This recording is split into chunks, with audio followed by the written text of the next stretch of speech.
Good evening, dear viewers. Hello and welcome to a new edition of Business Insider.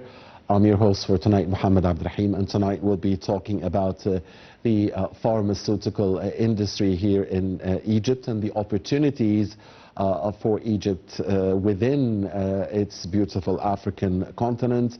We'll be talking also about the role of scientific research in the advancement of the pharmaceutical industry here in Egypt, the opportunities that lay in the Arab region and in the Mediterranean area and in Africa for the successful pharmaceutical industry here in Egypt. And we are delighted to have with us in the studio Dr. Mohamed Helal, and he's a member of the Egyptian National Drug Committee. A very good evening to you, Dr. Helal. A pleasure having you Pleasure is ours. with us. So, a lot of opportunities for Egypt and the pharmaceutical industry in the Arab world, in the Mediterranean area, in Africa especially. You'll tell us where in Africa. Tell us about the opportunities, Dr. Helal. Before talking about the opportunities, which I believe it is very huge, let us remember two very nice quotes. One for Einstein, telling that it is insanity to repeat the same process several times and expect different solutions. Mm-hmm. And the other one of our president that we loved him a lot, Sadat, he is saying that when you have a very big problem, you should have different way of solving it. Knowing these two things, let us see about, do we have a very good pharmaceutical industry in Egypt? The answer is yes, and everybody should be proud of these Egyptian pharmaceutical industries, either it is a private or public one. We are talking about the formulation, the drug production, rather than the active materials. So we have a very good pharmaceutical industry. And there is a limiting factor to decide if it is feasible to go into the API, which are the active pharmaceutical ingredients. We should have a very big production of pharmaceutical products to think about the active material. These are general ideas. Yes. Now let us see about how big is our export of the Egyptian pharmaceutical industries. It is not more than 200 million US dollars. That's a very small number, Dr. Helal. This is very especially compared to the abilities and the quality of the Egyptian quality and the ability.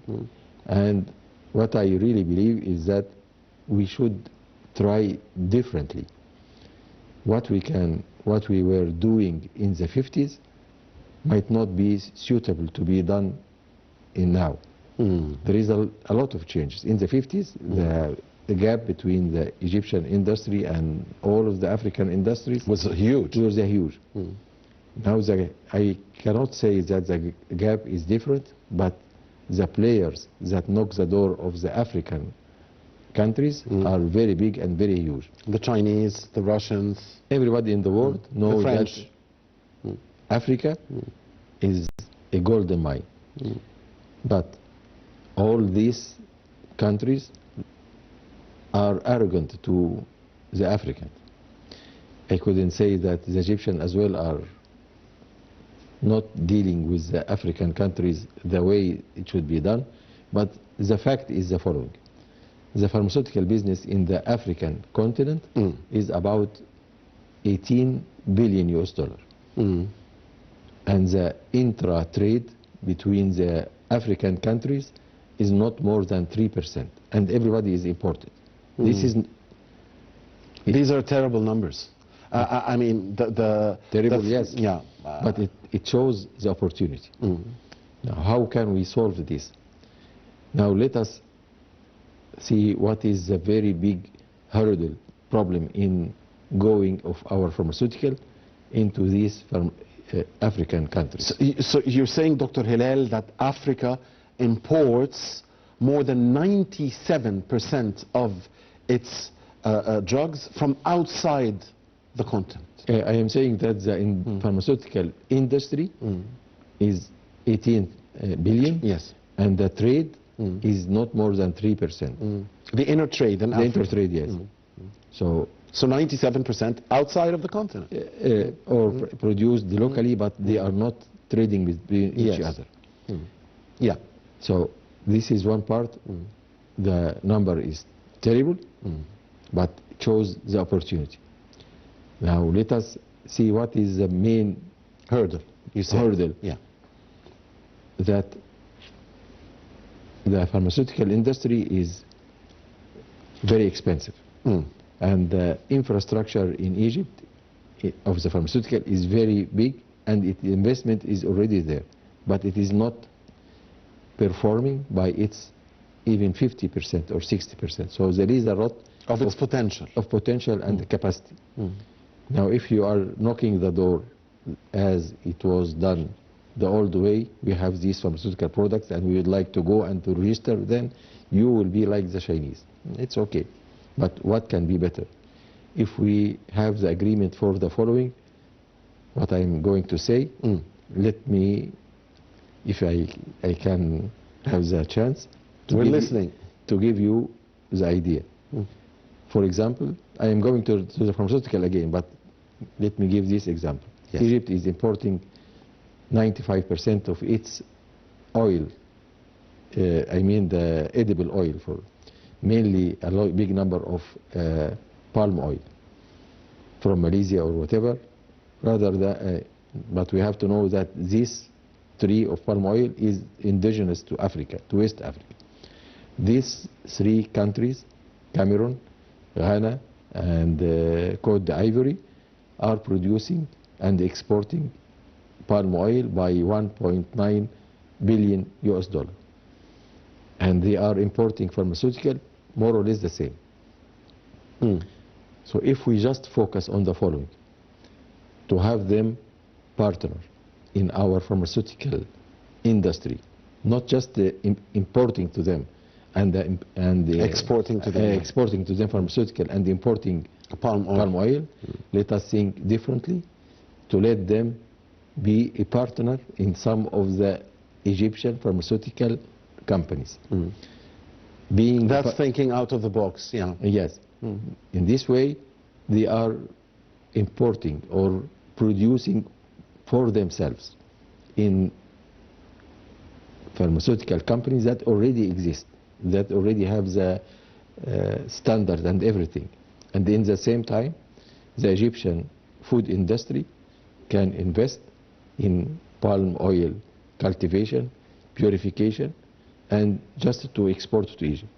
So if we consider the following, if we consider that the total Egyptian export of pharmaceutical products is 200 million, if we just focus on these three countries only for 5 years, we are going to export or to manufacture for their behalf of about 1 billion US dollar.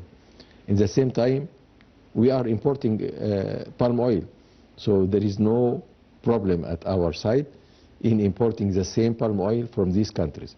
So this comes to the idea of That's a very good idea. to complement rather than to compete.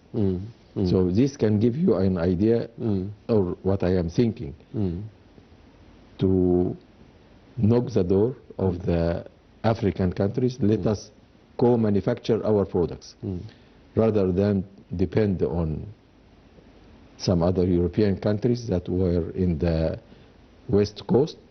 Nowadays they are, for a reason or another, not too very welcome at the West Coast of Africa. The French.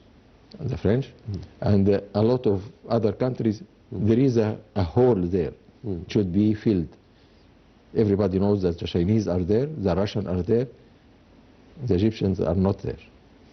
So, And we should be there, yeah.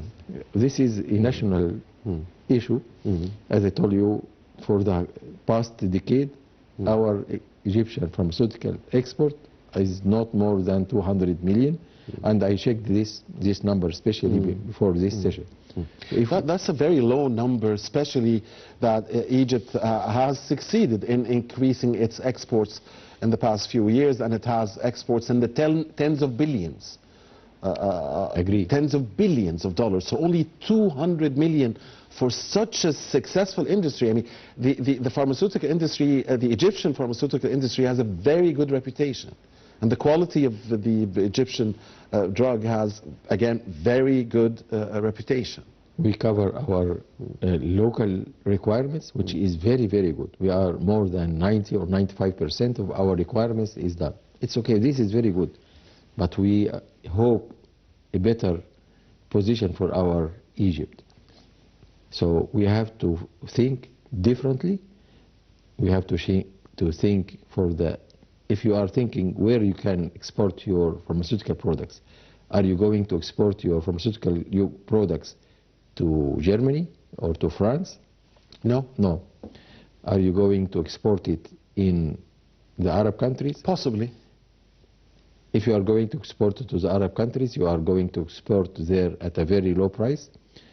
And what I heard is that some of the very big Egyptian pharmaceutical manufacturers are started already to have pharmaceutical manufacturers in some of the Arab countries. They are giving them facilities and something like that.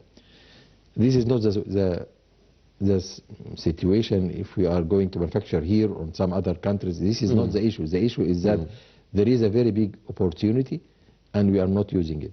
Another example. You are focusing on West Africa. You're saying that West Africa is and the East place. Africa as well.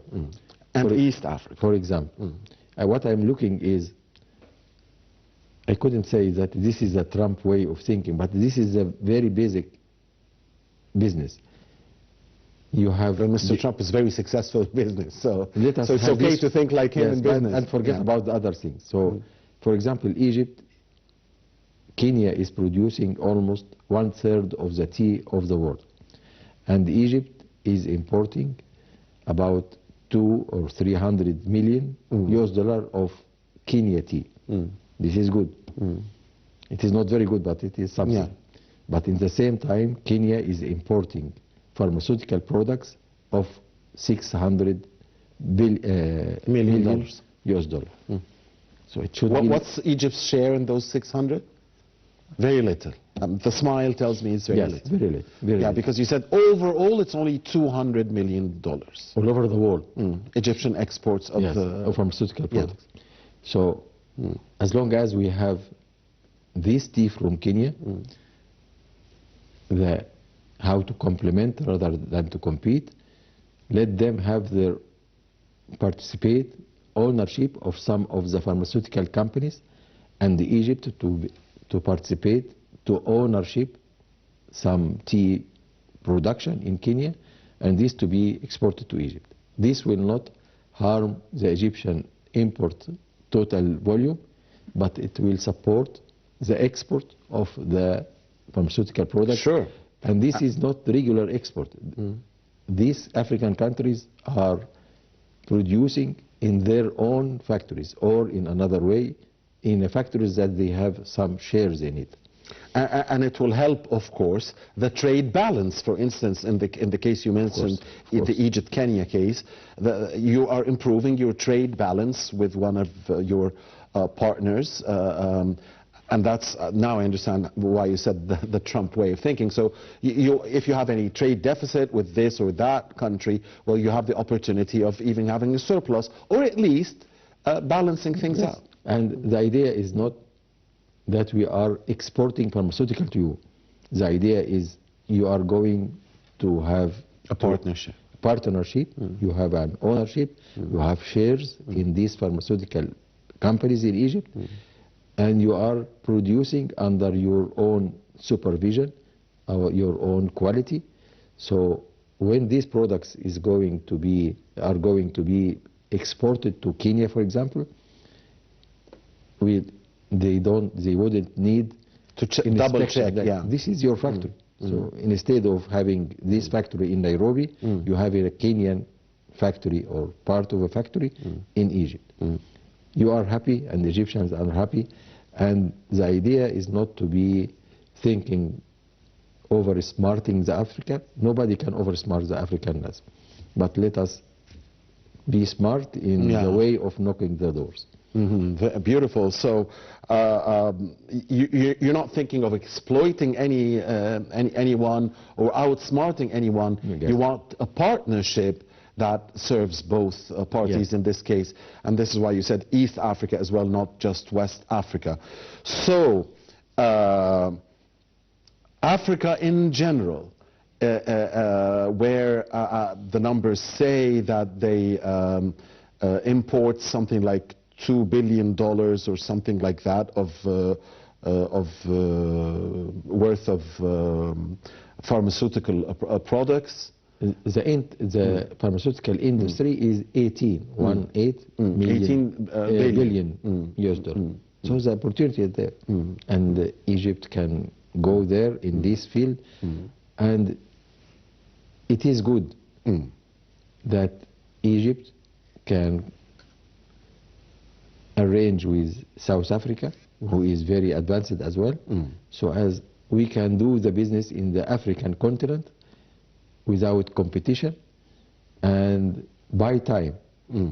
If we are going to manufacture these end products, and in this case it will be feasible to manufacture the active pharmaceutical ingredients, not vice versa. You cannot have the production of the active material and your production is not that big. So you have first to create the market for your finished product and think about the active material, not to do the thing. Right. Dr. Helal, where else do you want to go in Africa? Where else do we have opportunities in Africa? Before I ask you about opportunities in the Mediterranean area or elsewhere. Everybody knows that Africa is full of raw materials, and in spite of that they are not manufacturing their products. I'll give you two examples, one in Egypt and one in, again, the West Africa. We are very far from West Africa, by the way, generally, and the French were taking over all of it, but now it is an opportunity. Now let us think about one of the products, food products there, which is cacao. 2/3 of cacao is produced in this area. How many factories there is producing cacao python? Zero. How many factories there is producing chocolate? Zero. Egypt shouldn't be just watching and importing. Of course, Egypt and even the whole world is importing. Africa. No, I mean Africa and the Arab countries and Egypt are importing cacao after processing by hundreds of billions. All Africa and Egypt and this are importing chocolate by hundreds of billions. So we shouldn't just wait until somebody started to manufacture cacao in these countries. We should think seriously and fast for the private. I'm talking about the private. What is needed from the government, if I can say that, is just to find a way to protect the financial investment of the Egyptian. Secure those investments. If we consider the private wealth of the African continent, the private companies, the private families, it is almost $2 trillion. And if we consider this number, if their investment is secured by a way or another, Africa will jump very much. So if we consider just, for example, if we are the Egyptian food industry is going to invest and their investment is secured in these West African countries to produce cacao, just cacao, from the cacao seeds to produce cacao. This will be a very big investment and rewards to Egyptian manufacturers, and in the same time break the idea of Egypt is like the European. They just wanted to have to make advantage of ourselves. No, Egypt is investing in these countries, and this investment will help us politically very much. For these countries will see that the Egyptians are not like the French, are not like the... They're not there to exploit you. Yes. They are there for a win-win situation. It will be a very big win for us. And the other example in Egypt, and by the way, Egypt is taking care just the last 2 days. Egypt is exporting maybe more than 50% of the jasmine oil raw material. This is very well known, and it is nice and it is good, but it is not accepted that up till now there is no Egyptian international perfume out of jasmine. This is not good, just to export our raw material without minimal an added value. Yes. So why I'm saying that, for the Academy of Science, the government is just announced it for a call for investment for the private, for the researcher, asking them bring international perfume out of jasmine. This is very good idea and the trend to increase the value added of a raw material that we are unique in it. So again, the opportunity is in Africa is very big, and waiting another way, like our President Sadat, Allah yarhamu, if you have a very big problem like the economic problem in Egypt now, we have to think in a different ways. Well, surely Egypt in the past 10 or so years has extended its hand to Africa and has opened up to Africa again, and the political will is there to cooperate with our brothers and friends in Africa.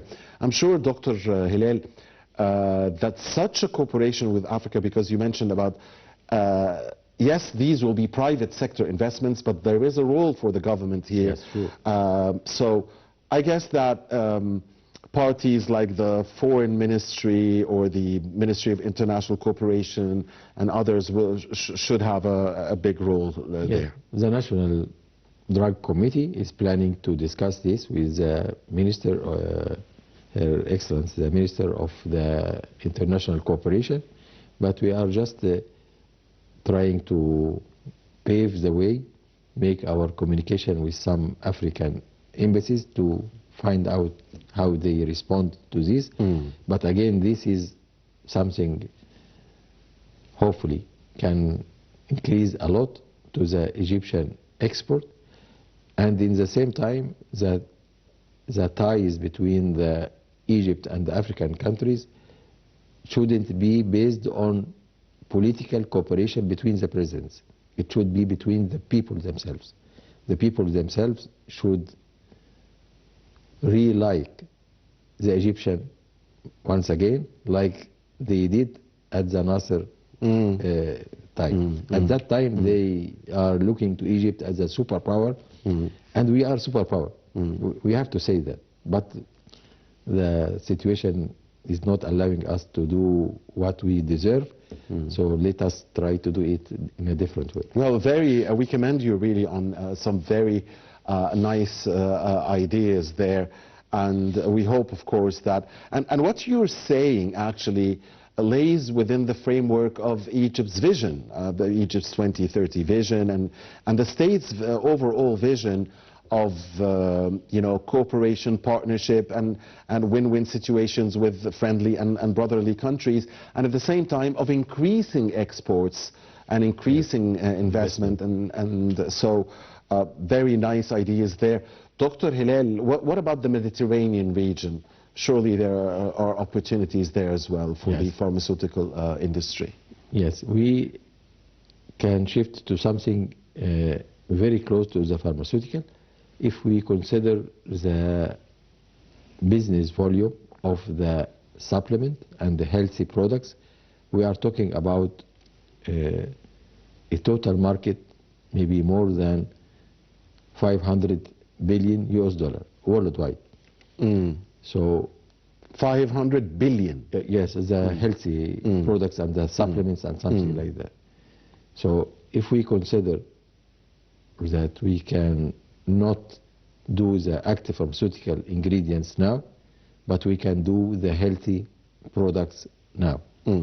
So there is a project that is supported by the Egyptian government as well as another 3 African countries, Morocco, Tunis, and Jordan, and 3 European countries, Spain, Italy, and Greece. These are focusing in a project. It is called SEEDS, abbreviation of words, but this is focusing on